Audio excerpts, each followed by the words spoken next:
ሰላም የኤቢ ኢንፎ ዩቲዩብ ቻናል ተከታታዮች እንደምን ቆያችሁን? እንደምን ሰንብታችኋል?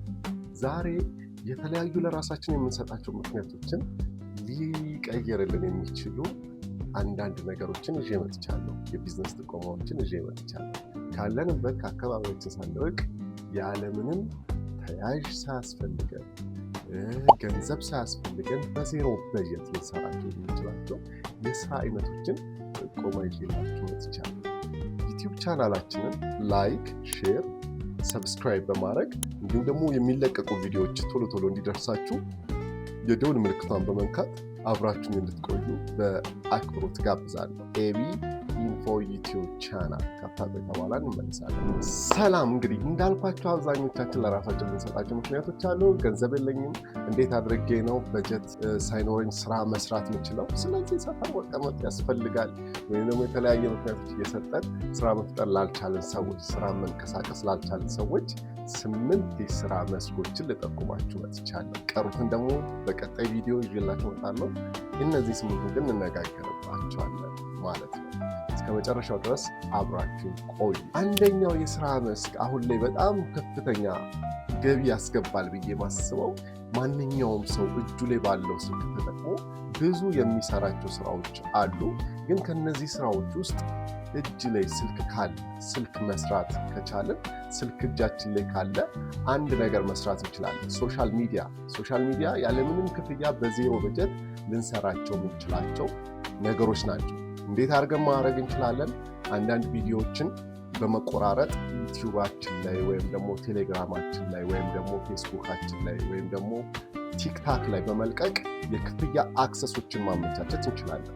የክፍያ ሁኔታዎች ስላሉ አሁን የተለያዩ አማራጮች የክፍያ ሁኔታዎች ስላሉ እነዛን የክፍያ ሁኔታዎች በመጠቀም ያለምንም ወጪ በዜሮ በጀት ዩቲዩብ ቻናላችንን፣ ፌስቡክ ቻናላችንን፣ ቴሌግራም ቻናላችንን፣ ቲክታክ ቻናላችንን በመጠቀም ገቢ ማስገባት እንችላለን።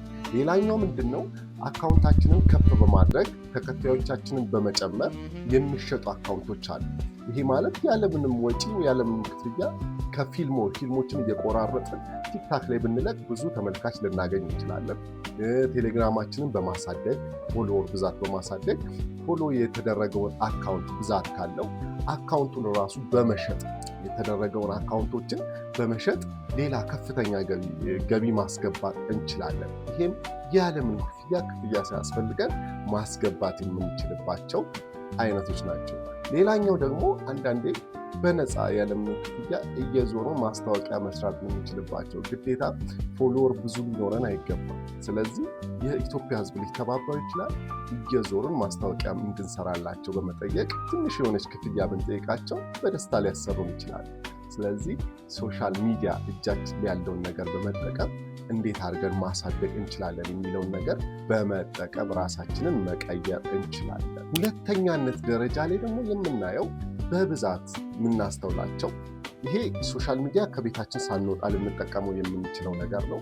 ሌላው ደግሞ ከሰፈራችን ብዙ ሳንርቅ በሰፈራችን አካባቢ ሊሆን ይችላል፣ በተለያየ ቦታ እየዞርን ጉዳይ ማስፈጸም።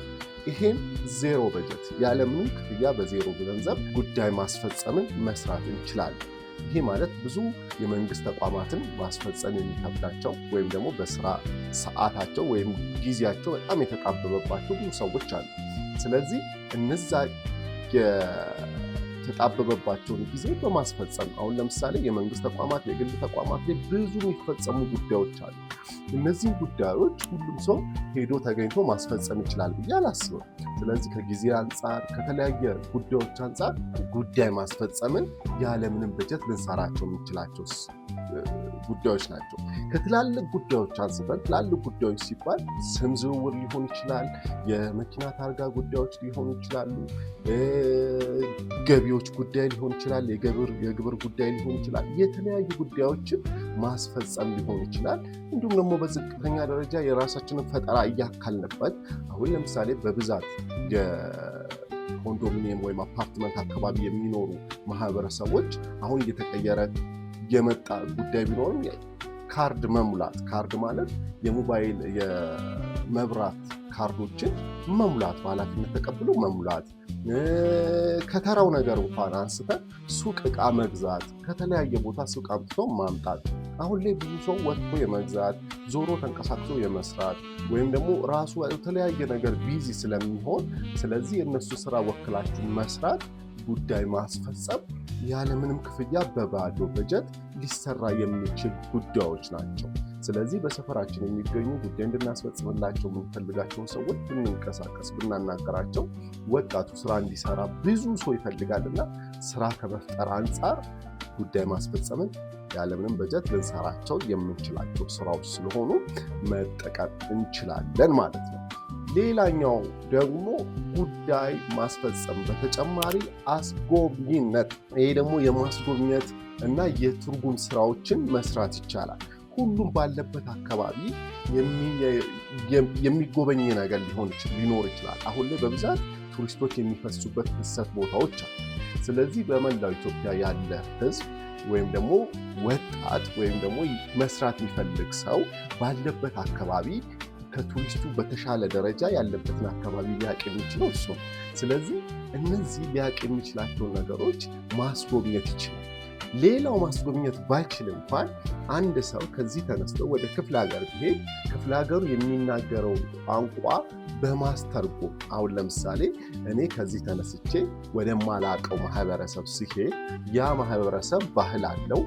የሚጠቀመውን ባህል እኔ ላላቀው እችላለሁ፣ ቋንቋውን ላላቀው እችላለሁ። ስለዚህ እነዚህን ቋንቋዎች በመተርጎም እኔ የምፈልገውን እያስተረጎመልኝ እያስጎበኘኝ ሁለቱም በመስራት ያለምንም በጀት ማስከፈል ይችላል።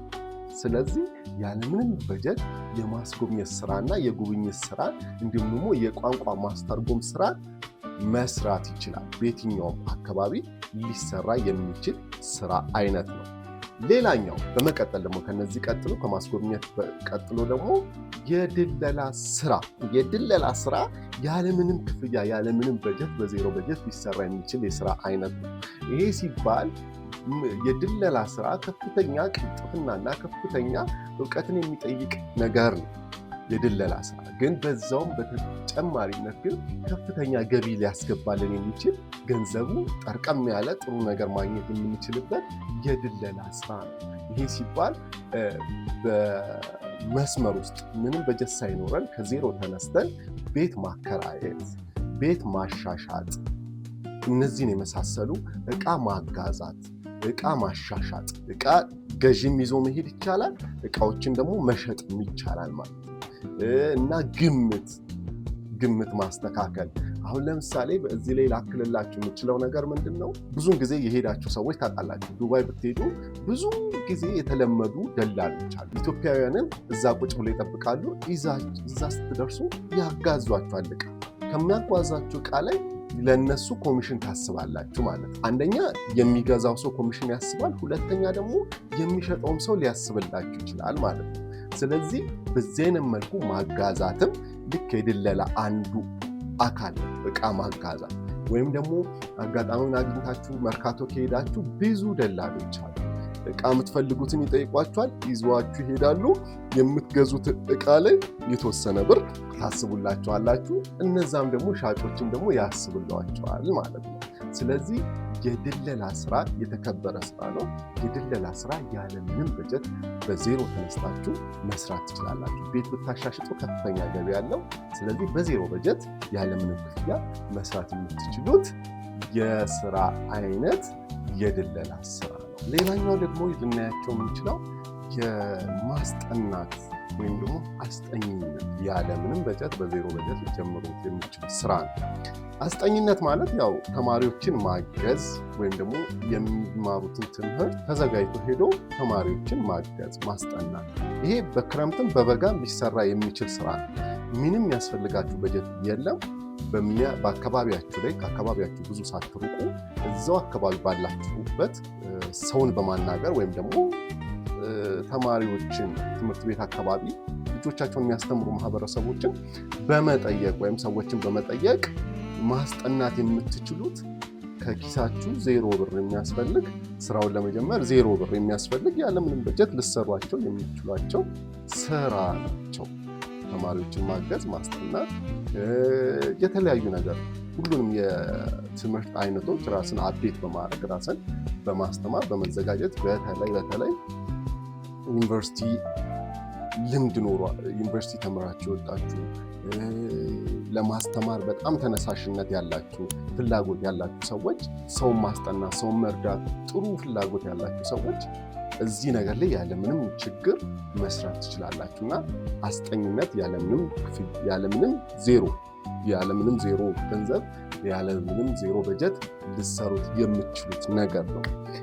ከዛ ቀጥሎ ፓርኪንግ፣ የመኪና ፓርኪንግ። መኪኖቻችንን ፓርክ ስናደርግ አንዳንዴ ፓርክ ባረግንባቸው ሰዓታት አናያቸውም እነዛን ሰዎች። ይሄ ነገር መስተካከል አለ። ፓርክ መኪና ስናደርግ ፓርኪንግ ይኑር አይኑር ማንም የሚታይ ሰው የለም።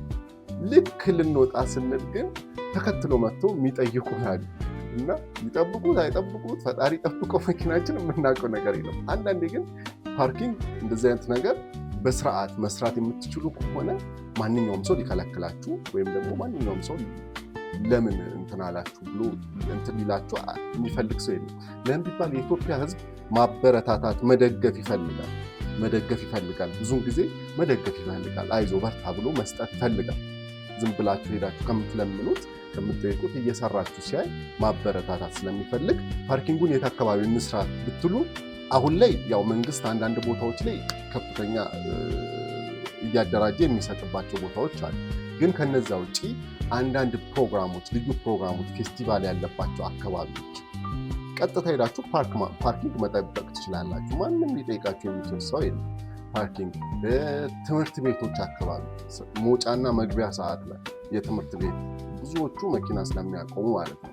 በተጨማሪነት ደግሞ ፕሮግራም፣ ድግሶች፣ ሰርጎች፣ ምርቃቶች እነዚህ ቦታዎች ላይ ማድረግ ይቻላል። ቋሚ አይደለም ካላችሁ ደግሞ ፓርኪንግ የሚሰሩ ሰዎች በሌሉበት አካባቢ ሄዳችሁ ብትሰሩ የፈለጋችሁ ሰፈር ሊሆን ይችላል። መኪናው ስለተጠበቀ ብቻ መስግኖ የሚሰጥ ሰው ነው የበዛው። ስለዚህ ፓርኪንግን መስራት ያለምንም በጀት በዜሮ በጀት ልንሰራው የምንችለው ስራ አይነት ነው የፓርኪንግ ስራ ማለት ነው።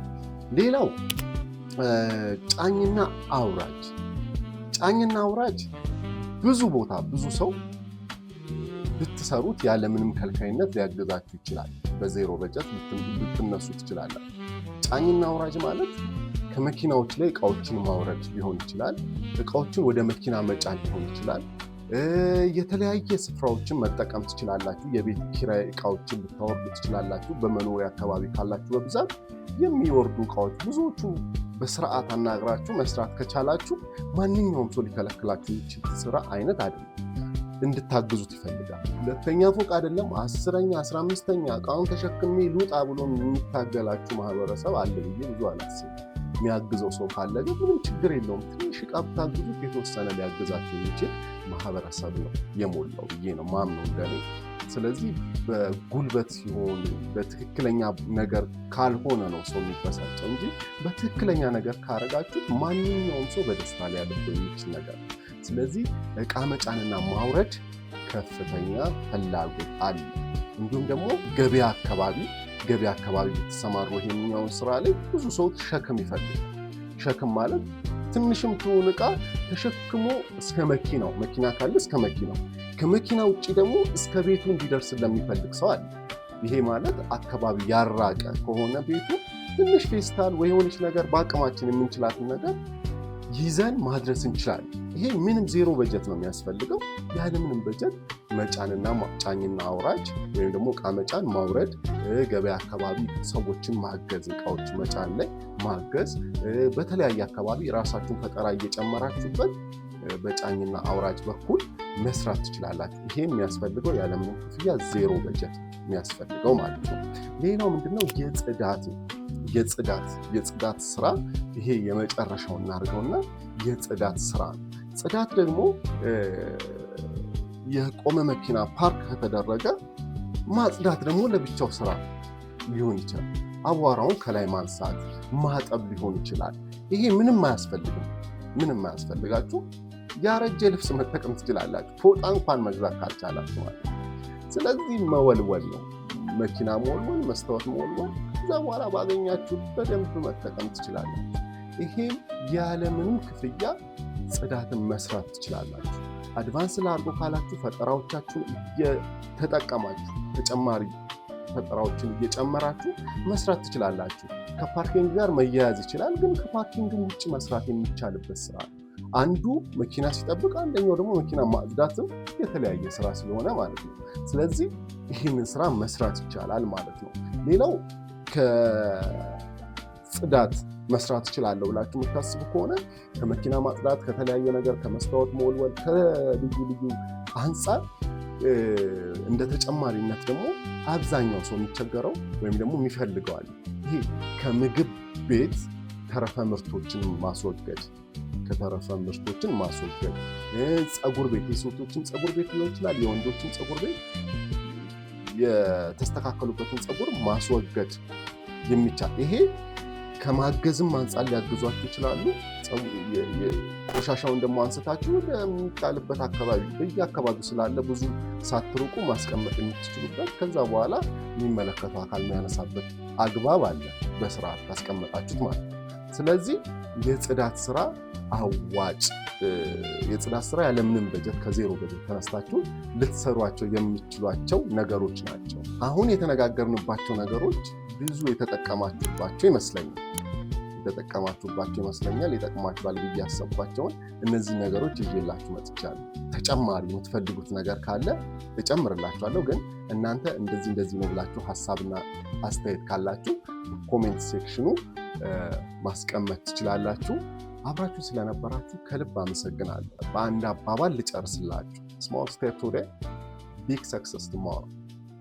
በትንሽ የጀመራችሁ ዛሬ ነገ ትልቅ ይሆናል እና ጅማራችሁ ትንሽ ቢሆነው ፍጻሜያችሁ ታላቅ ይሆናል እና ትንሿ ጅማሬያችሁ ወደ ትልቅ ሰክሰስ የሚያስፈልጋችሁ እና ዛሬ የተነጋገርንባቸው በዜሮ በጀት ያለምንም ብር ያለምንም ወጪ ልንሰራቸው የምንችላቸው ስራዎች ናቸው። አብራችሁን ስለነበራችሁ በድጋሚ ከልብ አመሰግናለሁ። በቀጣይ ቪዲዮ እስክንገናኝ ሰላም ቆዩልኝ። እወዳችኋለሁ።